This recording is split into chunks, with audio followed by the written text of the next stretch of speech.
Hi, I'm Hal Weber with Eiffel Software. I appreciate you taking the time to click your way into this presentation. Let's take a look at some of the ways in which Eiffel differs from Delphi. First, we'll look at some background information on Delphi, where it came from and what makes it special. And then we'll examine some of the differences between the Delphi and Eiffel languages and philosophies. We'll look at differences in syntax and language capabilities, and how these and other factors combine to affect programming culture. But before we get started, I want to share with you one of my very first observations about Delphi. I once had a colleague with whom I attended several technical conferences. This fellow went to every panel discussion that dealt with programming languages or database management systems, even if it meant missing a reception with free food and drinks. I asked him once why he enjoyed these so much, and he said it wasn't really because he liked the discussions particularly, but because he was certain that one day at one of these panels a fist fight would break out amongst the panelists, and he didn't want to take a chance of missing it when it happened. Well, people do get passionate when they talk about programming languages. Anyone who's hung out on the forums knows this. And this leads us to one of the first things that I found out about Delphi that makes it unique. That is, with Delphi, you really don't need to involve any other language to get tempers flaring. Just the product name can produce controversy enough to precipitate fisticuffs. The issue is pronunciation. Is it Delphi or Delphi? Well, I fell into the Delphi camp myself until my boss heard me pronounce it and corrected me. It's pronounced Delphi, he said. Okay, so I searched around on the net, and it was then that I became aware of the depth of this controversy. One fellow, in the Delphi camp, actually offered personally to give Delphiites an attitude adjustment with his baseball bat. No lie. So I called the folks at Borland support and asked them the question. The support analyst laughed, and then he told me this. Around here, we say Delphi. But lots of our customers, particularly outside the U.S., say Delphi. Then he put the whole issue into the proper perspective when he said, but we don't care how you say it as long as you use it. Well, I hope somebody at Borland gives this fellow a gold star. So I'll be saying Delphi, which will keep me in line with the people who develop the product and also make my boss happy. And this should serve my own best interests. So I hope that if you're of the Delphi persuasion, you can forgive me for the duration of this presentation. And if you happen to know the guy with the baseball bat, I'd appreciate it if you would not forward him this URL. So let's get started. First, we'll take a couple of minutes to talk about where Delphi has come from and what it has become. The Delphi language has its syntactical roots in the 1960s vintage programming language Algol, and in fact so does Eiffel. But Delphi is actually a much extended version of the Pascal programming language, which first appeared in the early 1970s. Pascal gained popularity because, like Algol before it, it was based on the prudent software engineering principles of the time, and it was readable and terse, with good code structuring facilities and a well-defined syntax. In 1983, Borland introduced Turbo Pascal for the IBM-compatible personal computer. Turbo Pascal had excellent speed of compilation and produced efficient executables. Turbo Pascal was very affordable, and it became immensely popular with programmers on early PCs. Late in the 1980s and the early 1990s, awareness of the concepts of object-oriented programming grew among software engineers. New object-oriented programming languages emerged, like Eiffel in 1985. And all popular existing languages were scrutinized to see how object capabilities could be added to them. Pascal was no exception, and soon a hybrid language, Object Pascal, was proposed. Delphi first debuted in 1995 and was regarded by many as Borland's VB killer. It included the extensions to Pascal for object-oriented programming, a rapid application development environment for Microsoft Windows, and support for building client-server database applications. Later versions of Delphi continued to expand the product enormously. For example, a cross-compatible component library was added so that development done for Microsoft Windows using the library would port easily to Linux. Borland eventually acquired the assets of TogetherSoft, BoldSoft, and Starbase and integrated the products of these companies into Delphi. One of the most profound recent enhancements to Delphi is its ability to work in the Microsoft .NET environment. In Delphi 2005, programmers can build traditional Win32 type applications or build assemblies for .NET. In fact, in addition to the Delphi language, the Delphi IDE even supports programming in Microsoft C# programming language. So the process of supporting new environments and new technologies has caused a constant evolution of the Delphi language and environment. Define Delphi. Well, a product set the size of Delphi is hard to describe in a few bullets, but I'll give it a try. Delphi is a rapid application development tool set targeted to building Delphi for Windows, Delphi for .NET, and C# applications. If carefully constructed, some applications built in Delphi can be ported to Linux. In addition to the many components that come with the Delphi IDE, Delphi's ability to work in the .NET environment makes available to Delphi developers many valuable .NET capabilities, like automatic memory management. And add to that the many diverse components that are delivered with the .NET SDK. This includes types for Windows Forms and Graphics, XML and SOAP, server-based web controls, ADO.NET data access, and many other areas of common computing need. If you've seen my Eiffel overview presentation, you know that in general when we say Eiffel, we mean the Eiffel Development Framework, which includes 1. A full lifecycle software development method, 2. A notation for the method, that is, the Eiffel language, along with its compilers, and 3. The IDE and associated tools. Well, I think it's kind of the same way with Delphi. Delphi is a combination of things. There's not really a Delphi method, but Borland has bolted on Together product that provides some UML notation support. Delphi does have a programming language, an IDE, and a large set of supporting technologies.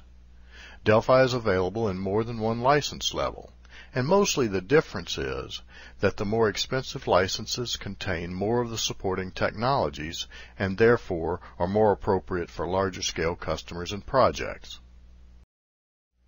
Okay, now let's move on to some ways in which Delphi and Eiffel are different and how those differences can have an effect on the process and products of software development. I'm going to try not to spend a lot of time on the differences in syntax between Eiffel and Delphi. Both languages have the same roots, so the text of both looks similar on the surface. At least no one would mistake code in either Delphi or Eiffel for Java or C++. When you look deeper, though, there are some things that make Eiffel text appear a little cleaner than Delphi. Delphi requires semicolons to end statements, and even periods at the end of the text of source code files. Also, in Delphi, the two types of statements, simple and compound, tend to busy things up a bit with extra keywords. Here's an example of what I mean. Don't try to figure out what this Delphi code snippet does, because semantically it's completely contrived, but syntactically it's correct. It shows the required semicolons and the compound statements between the begin and end keywords. Also, assuming that this is the last procedure in a unit, notice the required period for the end of the unit after the last end keyword. One consequence of Delphi's simple and compound statement design is the introduction of the so-called dangling else problem that's also present in the C family of languages. And the rule for disambiguating is the same as in those languages. An else always applies to the nearest if. But it can get confusing, as in this case where the statement in question is improperly indented. Here the else looks like it goes with the first if, but the compiler will associate it with the nearest if, which in this case is the second one. And another confusing case manifests itself if the if happens to be the last case of a case construct, like this. Here you could get confused over whether the else should be applied as the else for the case or the else for the if. Now, to me as an outsider looking in, this appears to be a pretty nasty issue that's just waiting to cause problems that will be hard to detect. But Delphi programmers may not view it that way. They may just see this as one more thing they have to learn to deal with when they build software. Still, the dangling else made the top 5 pet programming peeves of Code Vicious, ACMQ's tactless programming advice columnist. But on the whole, I think that most objective and open-minded people with at least a minimum of programming experience would argue that this Delphi routine is not particularly difficult to read, especially in comparison to the equivalent code in one of the C-based languages. Delphi can get difficult to read if it contains a lot of compiler directives, particularly those that involve conditional compilation, this sort of thing. Not too bad in this example, but doing too much of this could leave your Delphi code looking as messy as some C header files I've seen. Alright, not that messy. Okay, now let's see some Eiffel code. I think it has a little cleaner and more streamlined look than the Delphi. The lack of the semicolons and the begin keywords unclutters the Eiffel version. The Eiffel code doesn't need keywords like Delphi's procedure, function, and property preceding feature names. They would just restate the obvious. Neither are the feature names ever followed by directives like forward, override, or overload. The Eiffel grammar eliminates the potential pitfalls with the else keyword that I showed you earlier. And as for compiler directives, there aren't any that you put directly into the code in Eiffel. You can control aspects of the compilation, but you do it through a persistent mechanism that's separate from the Eiffel text. All this works toward a single goal, so that the code contains less of the stuff that doesn't contribute to solving the problem at hand, and more of the stuff that does. As a result, Eiffel code stays readable by programmers and by less technically oriented project members, a quality that's critical to the Eiffel method. Well, enough said about syntax issues. Let's move on to more philosophical differences. I think that if there is one very fundamental difference central to the philosophies of Delphi and Eiffel, it can be summarized this way. Experienced software engineers have learned over the years that given the current states of your knowledge and your tools, although there may be many things that you can do, there are far fewer things that you should do. Now, I feel certain that the people at Borland use some very rigorous jurying system for what goes into the product. Still, it seems to me that just about anything that can be considered a programming convenience or a current trend gets added to Delphi. And I'm not convinced yet that this has happened with enough thought about whether the benefit of these added features might be outweighed by their possible detrimental effect on the software process and product. I think that reintroduce is a great example of this. Reintroduce is a Delphi language keyword which is used to suppress compiler warnings when a method hides an inherited feature rather than overriding it. Maybe the language designers thought it was a good idea that would add flexibility to the language. But in the long run, I think that most developers with any significant software engineering savvy will avoid using reintroduce as dangerous to the long-term health of their product. Many capabilities added over years have combined to produce a feature-rich but complex language and development environment. And the more complex the environment, the harder it is to learn, to control, and to measure. Most software engineers have learned from experience that complexity is the greatest enemy of reliability. I noticed that on the Delphi user forums there are occasionally comments from users who haven't upgraded to the newer versions about being left, as they say, stranded in an old version due to upgrade complexities, or from those who express a nostalgia for the old versions in which life was simpler and response snappier. There are many other things that distinguish Delphi from Eiffel, but you'll notice this theme of complexity versus simplicity occurring occasionally throughout the remainder of this presentation. Eiffel is based on a small number of clearly defined software engineering notions. The rules of the method are simple and easy to learn. The language is clean, powerful, and efficient. The IDE is designed to support the method, and by extension the language. The combination of the IDE and the compiler adds up to extraordinary control over the code. When a system is compiled, an abstract syntax tree is maintained from which special-purpose views of the software are generated. and this includes both text and graphical views. So at the time when you're doing analysis, you might want to use the graphical view to record what you find. Then as you begin to add detail, you would want to use the text views. But understand that these views are not different documents maintained by separate products in different languages. They are just different views of a single document, your software, in Eiffel. At any point you can generate these views in external formats like linked HTML for access by project members who don't have a need for Eiffel Studio in the source code.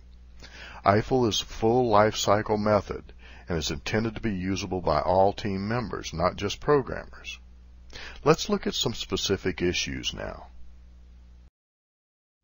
We develop terminology so that we can communicate concepts quickly and reliably at some abstract level. Good terminology is crucial to human communication at every stage of software development.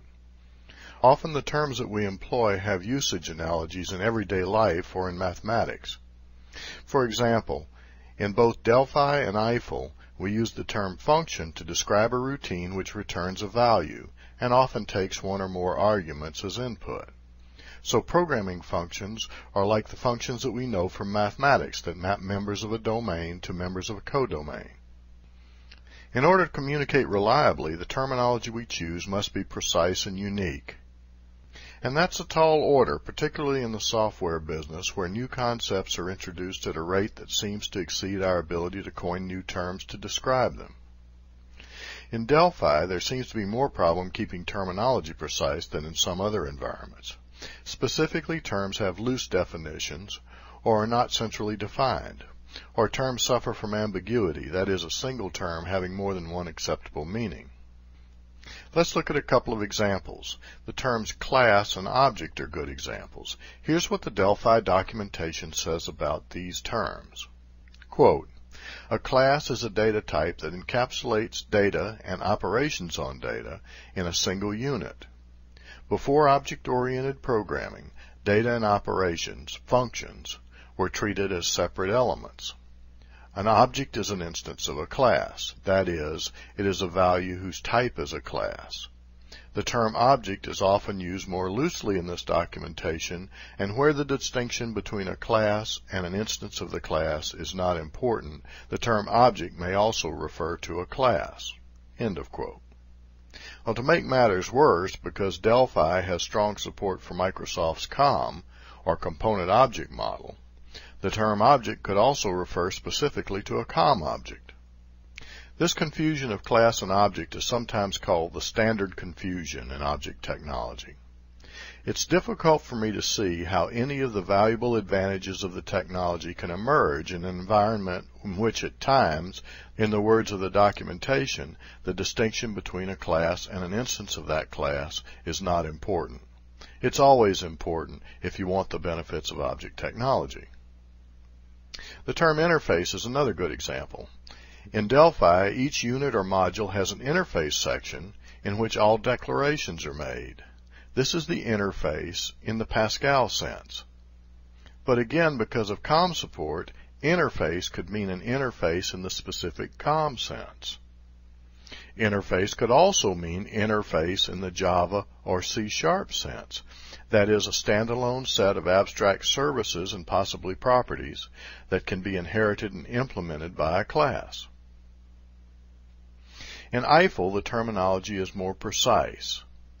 The Eiffel software development method, and by necessity much of the language, is described in a book published by Prentice Hall called Object-Oriented Software Construction, 2nd edition. This book contains the terms and their definitions that Eiffel people use when we develop software. The Eiffel language is described in detail in a book called Eiffel the Language. So Eiffel people have these references on which they can depend for their common terminology. For example, our definition for object from Object-Oriented Software Construction 2nd edition is, quote, a runtime instance of some class, end of quote. Part of what causes the terminology problem across the software industry is that it's a complex industry. When products like Delphi and Eiffel embrace technologies which were developed independent of themselves, like COM and .NET, Terminology ambiguities are just about unavoidable. But having precise and unique definitions of terms within a technology will give engineers a solid foundation for dealing with these issues, which will yield better communication, better exploitation of the technology, and ultimately better and less expensive software.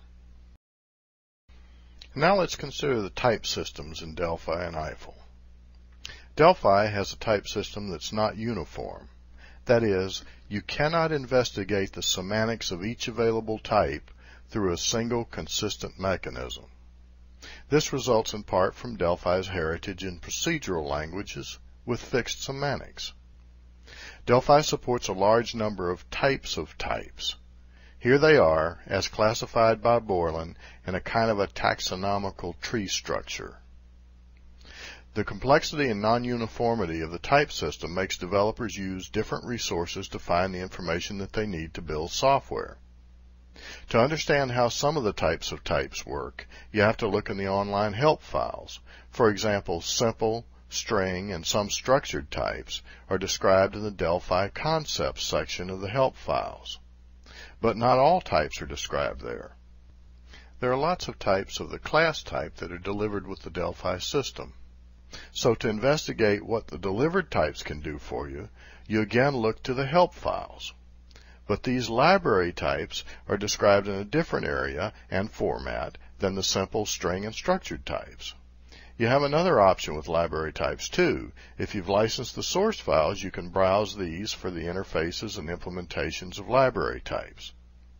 In fact, one Delphi programmer told me that he could not imagine doing serious Delphi development without the source.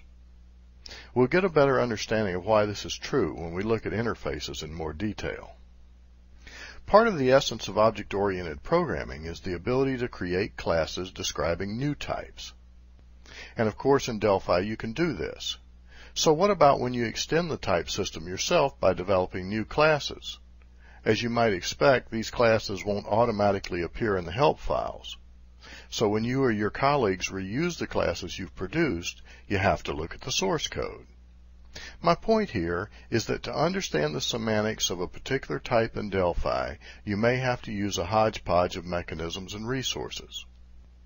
Now contrast that to Eiffel, where there is a uniform type system. Here is the list of types in Eiffel. All types are class-based. That means that every entity at runtime is an instance of some class-based type. All services provided by any type are examined through one consistent mechanism, the class interface view.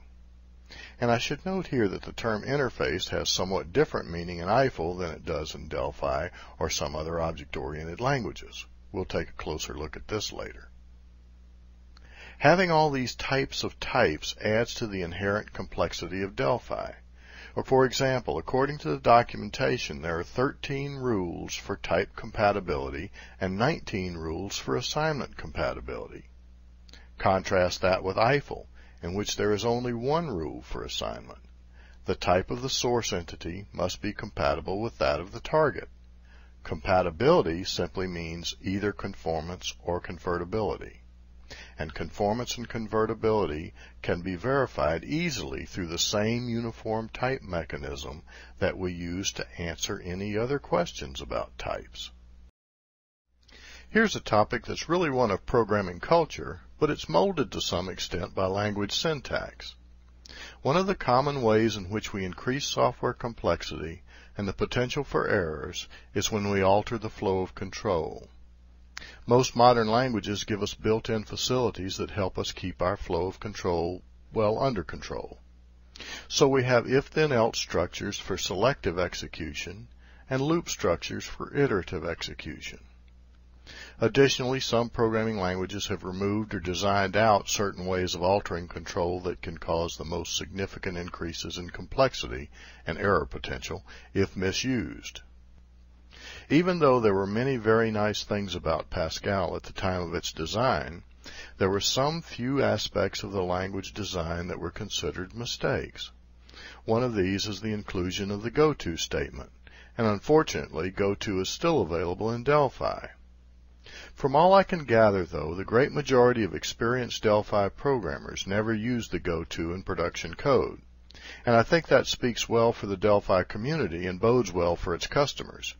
Delphi does support other jump type statements, break, continue, and the exit procedure.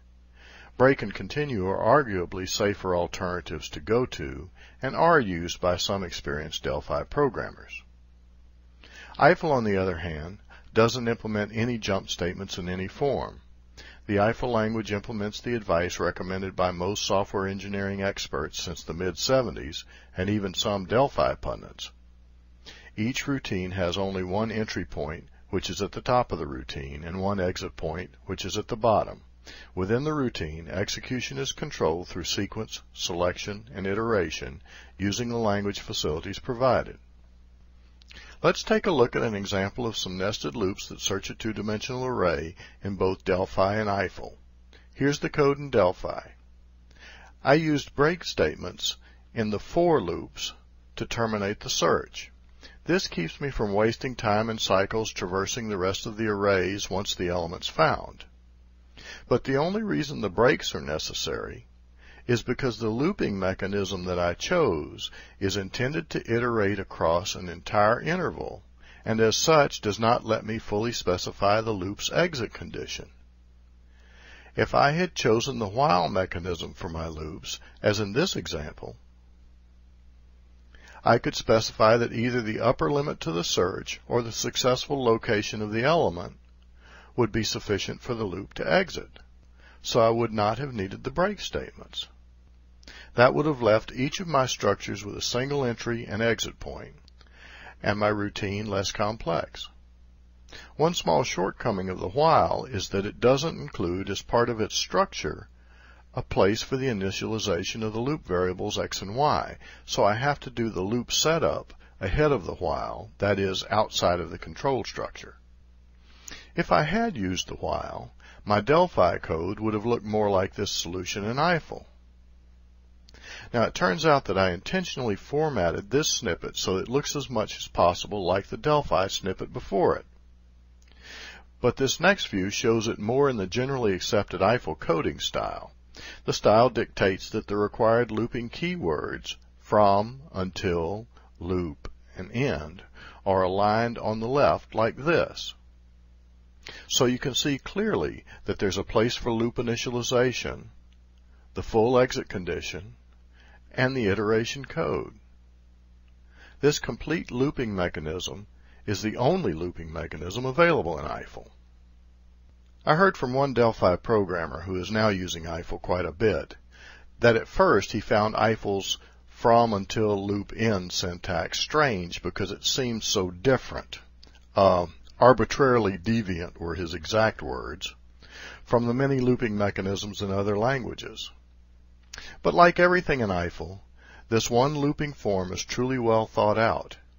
Even though it may seem foreign at first, Eiffel programmers come to appreciate its elegance quickly, leaving them satisfied and not wishing for break and continue statements or any other form of loop structure. Let me say one more thing about loops and software quality. Because iteration is so easy for us to foul up, loops have drawn a lot of attention from researchers. One product of this research is the development of properties with which the loop correctness can be characterized.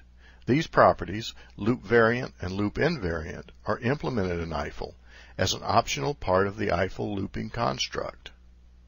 So you can choose to use them or not, depending upon how careful you feel you need to be in any particular development effort. Modularity is one of the most powerful tools at our command to help us keep the software that we build under our control. We divide software text into modules in order to meet some organizational goal that we have for the software. That is, so that the code is manageable. So what are our mechanisms for dividing our software into modules? In Delphi, the unit of modularity is called, oddly enough, the unit. You can put any type of programming entity into a unit. Procedures, functions, class definitions all go into a unit. You use a special source code file called a project file to bring together units with ideally a minimum of code to create whole programs, libraries, or packages. So some of the basic Delphi units, like sysutils, have lots of routines and a few classes, variables, and constants. In Eiffel, the unit of modularity is the class. So every class is a module, and every module consists of exactly one class. And in practice, the source code for each of these class modules exists in its own file. It turns out that this simplistic arrangement is one of the most profound and beautiful things about Eiffel and serves to set it apart from Delphi, Java, and other technologies. Think about modularity. What kind of concept is it? We use modularity to divide source code up into chunks that we can manage. Modularity affects only the arrangement of the code, not what it does. Is it possible to have two programs that do exactly the same thing, but one is thoughtfully modularized, whereas the other is complete spaghetti code? Absolutely, it's possible. And of course, we'd all rather have maintenance responsibility for the well-modularized version, right? So modularity works at the syntactical level and has no effect on the semantics of the software. So what does define software semantics? What's the data type? The types that are available to us as programmers define what we can do with software. Types are the static descriptions of dynamic objects. And in object-oriented programming, the way we program is by extending the type system. And we do this by defining new types. And we do this by creating new classes. Each class gives us a new type to work with. So in Eiffel, there are no types that are not represented by classes.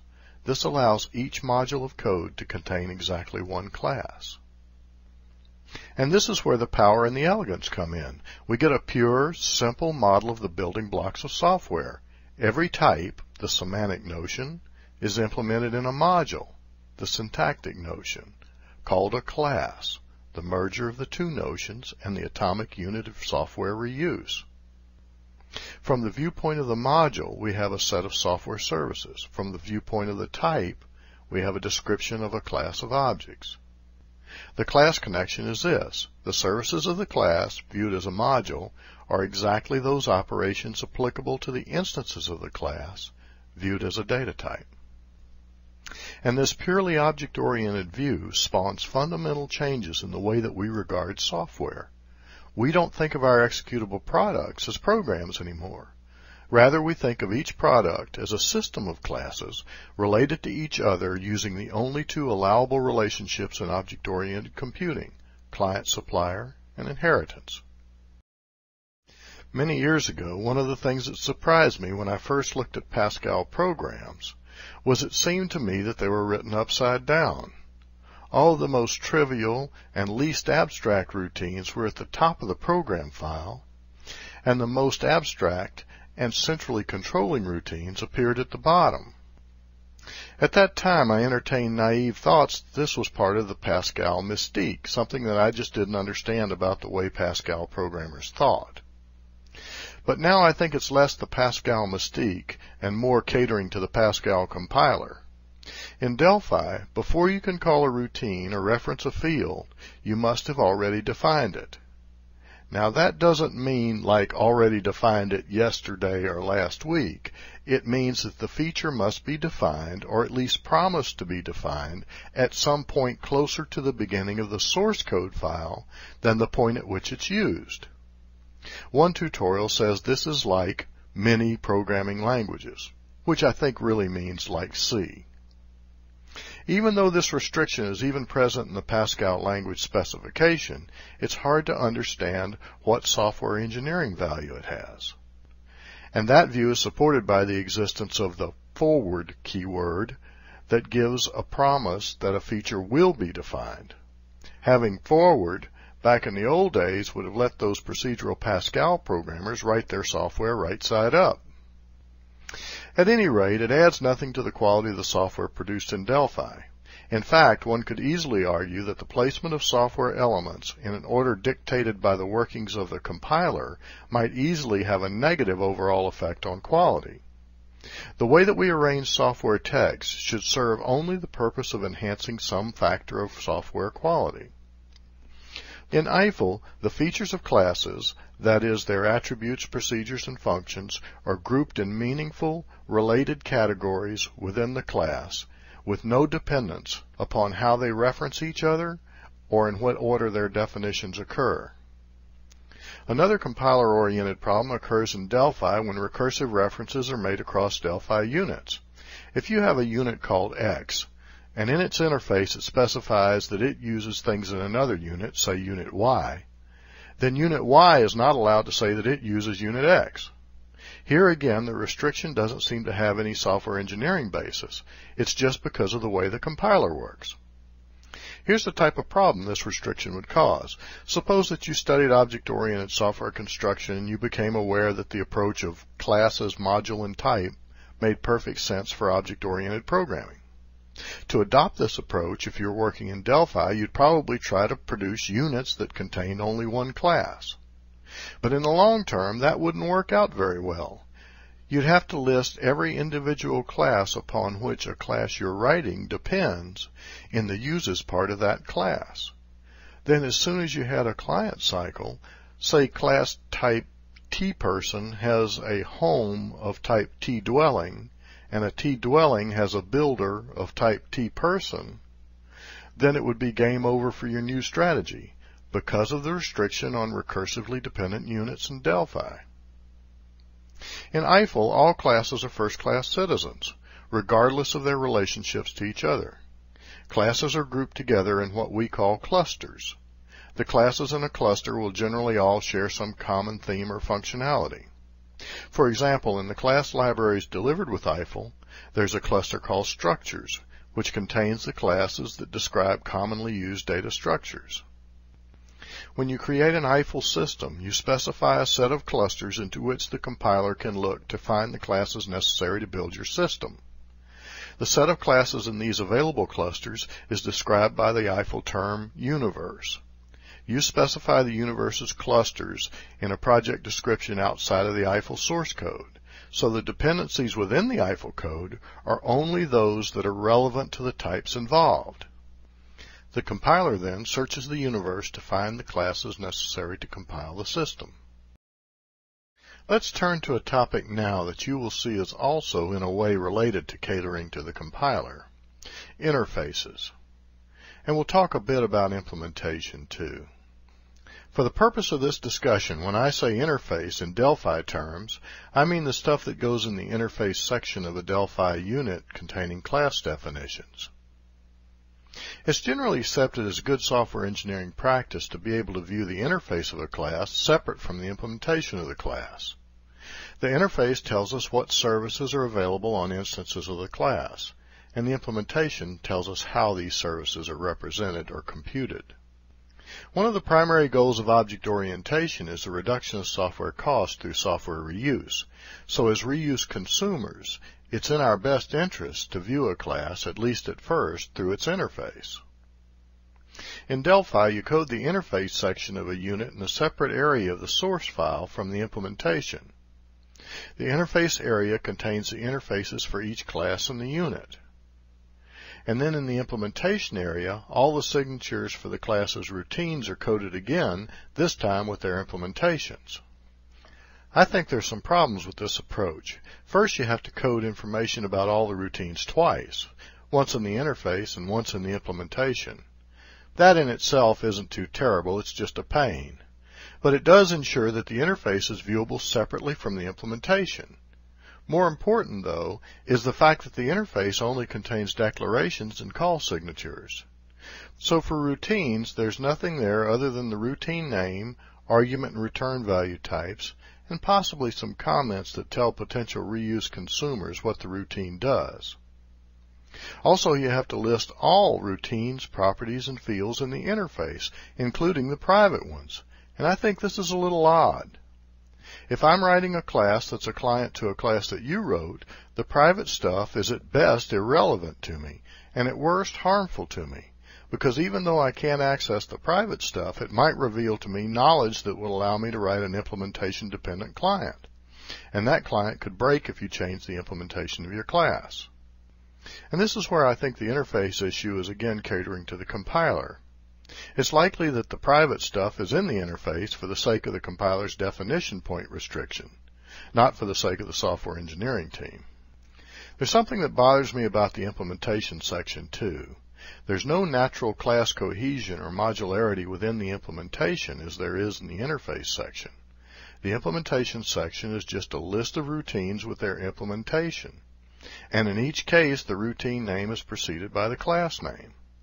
So it's only programmer discipline that keeps the features of one class obviously together while obviously separate from the features of another class in the same unit. Mixing routines up, as you can see here, 2 routines from T-account and 1 from T-customer, wouldn't affect the semantics of the classes, but it would make them harder to maintain. So what about Eiffel? Well, to begin with, because there's a one-to-one relationship between classes and modules in Eiffel, you never have to sort out the features of one class from others. Each class is self-contained. For features, you only code the information about each feature once in Eiffel. You code the signature and a header comment for each feature, and then for routines, you code the routine's contract information, its precondition and postcondition, and the code that is its implementation. The interface view is extracted from the class and presented as a separate view. Let's look at a simple example of this stuff in action. Okay, here's the interface part of our example class T-account in Delphi. This class is a simplified model for common bank accounts. Suppose now that I'm a potential reuse consumer of the T-account class. That is, I'm writing some software that needs to model accounts, and I think I just might be able to reuse T-account and save myself some work. Now, before I go any further, let me make sure you understand what I mean by reusing software, or more particularly what I don't mean. I don't mean making a copy of this class and then changing the copy to meet my needs. That clone and hack type of reuse has been with us since programming began, but it has the highest cost and the lowest payback, so it would be my last resort. Ideally, I'll be able to use T-account just as it is and from a library that's controlled by T-account's producer. But sometimes the class as is doesn't provide the services I need. So I resort to my second reuse choice. I would produce a new class that inherits from T-account and includes only the additional functionality I need. Okay, I'll climb down off of that reuse soapbox and we'll get on with this. So I look at this interface. It tells me what features of T-account are available to clients. And as I pointed out earlier, it even tells me, in the private part, the names of features to which clients don't have access. The stuff that my client to T-account can use is in the public section. I see, for example, procedures that I assume are for depositing and withdrawing to and from an account, and a way to ask for the current balance of the account. Notice, though, that I'm not guaranteed that those features do what I think they do. I'm just making assumptions based on the name of the feature. And that could be dangerous. If Dogbert had written this class, then certainly deposit would actually withdraw money from the account and vice versa. I'd feel a little more confident if there were comments to back up my assumptions and add some detail. But even comments aren't enforceable and may be ambiguous or even incorrect. And I haven't seen many comments in the Delphi code that I've looked at. So how can I be sure that I understand the semantics of the services on instances of T-account? I just have to look at the implementation. The interface gives me an idea of what a T-account is all about, but to be sure that I know what it does, I have to examine how it does what it does. And here we have a fundamental conflict with good software engineering ideals, and a fundamental difference with Eiffel. Let's take a kind of graduated look at the interface for the class account in Eiffel. I'm going to bring things in piece by piece until we have the whole interface view, at least for a couple of the features. Well, the first thing you might notice is that there are fewer features here than in the Delphi interface. That's because when Eiffel Studio generates the interface view for a reuse consumer, only those features which are available to clients are shown. And that makes sense. If it's not available to me, then I don't need to see it as part of the interface. But we do see deposit, withdraw, and balance, much like in the Delphi. A point I made earlier is that the features of an Eiffel class are arranged in groups so that each feature can be found with similar features. You see this here. The feature clause is used to group similar features and specify access to the features in the group. All these features show up in the interface view, so they can be considered public. By the way, if you want to learn more about the elegant mechanism for controlling access to features in Eiffel, go view the information hiding slide of the Eiffel and C# presentation. Also, the access to instance data slide in that same presentation shows you Eiffel's mechanism that is simpler than Delphi-style properties, but just as safe. The categories you see here in comments like access and status report are part of a kind of conventional set of category names that have been developed over years of producing reusable software component libraries. But you can add to this or use your own grouping scheme. Another thing you'll find in an Eiffel interface view is a set of feature header comments. Comments are always optional, but by convention every feature of a class has a header comment, and that comment is included in the interface view. What we've seen up to this point looks nice, but it really doesn't do much more for a potential reuse consumer, does it? How do I know what deposit really does? Well, that's where the final element of the interface view comes in, the routines contract. Let's look at the full interface view of the features deposit and withdraw. Now we see the Eiffel keywords require and ensure introducing a routines precondition and postcondition, the routines contract. It is the contract that tells what the routine does and what clients must do to use it properly. It either confirms or corrects our assumptions about the routine, but the contract is the law. Look at the contract for withdraw. The precondition says that in order for withdraw to work right, a calling routine must provide a sum that is both non-negative and passes the may withdraw test. What's that? Well, if we looked at the contract for may withdraw, we would see that may withdraw is true for any sum that will leave at least the minimum balance in the account after withdrawal. This is a subtlety that we might not have picked up on our own just looking at the feature names, and it could have led to our building clients which tried to use the account class improperly, and you can translate that as bugs. The postcondition guarantees us that after the withdrawal, the balance will be equal to the balance before the withdrawal less the amount withdrawn. Here, old is a language keyword that allows us to look at the value as it was before the execution of the routine. The effect of the contract goes much deeper than what you see here, particularly in the presence of inheritance, and I would encourage you, if you have not yet done so, to view the two-part presentation on Design by Contract. Hopefully it will help you begin to think about software in a way that you haven't before. And it will also please my boss, who likes to see high hit rates on my web presentations. Now, before we leave the interface view, I'd like to set straight one small issue. What we see here is a portion of the interface view of the account class, the features deposit and withdraw. But even if we saw all the features that are available to client classes and coded in the account class, it would really be just a portion of the interface view. Our term for this view is a contract view.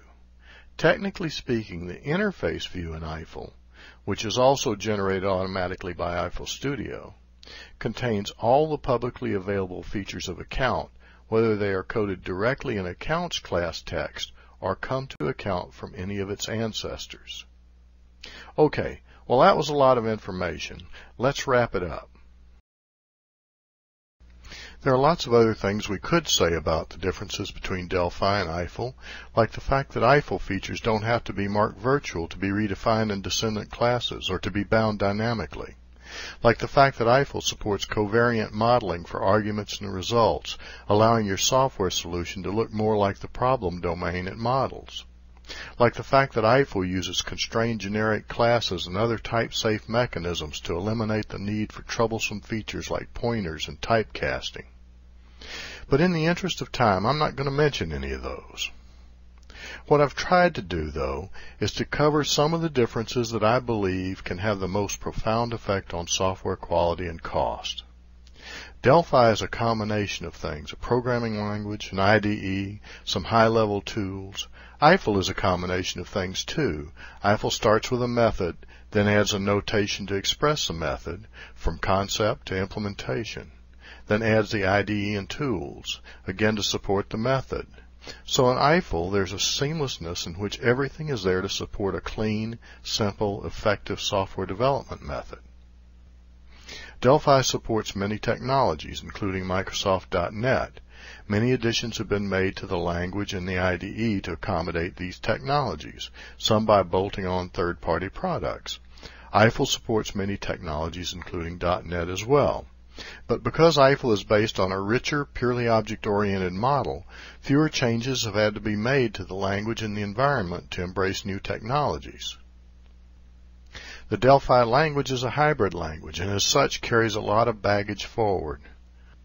The Eiffel language is purely object-oriented.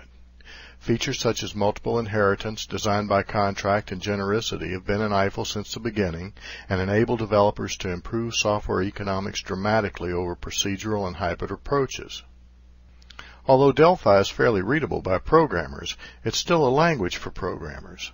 Eiffel is used across the entire life cycle and is accessible not just by programmers but by project members in management, QA, and client organizations. Well, it's time for me to go, but before I do, I want to take a moment and thank those Delphi programmers who helped me with this presentation. You know who you are. I hope you found this presentation informative. If you think you want to learn more about Eiffel, view the other presentations on this page. Then if you want to give it a try, download the free version. Get in touch with us if you need help. See you next time.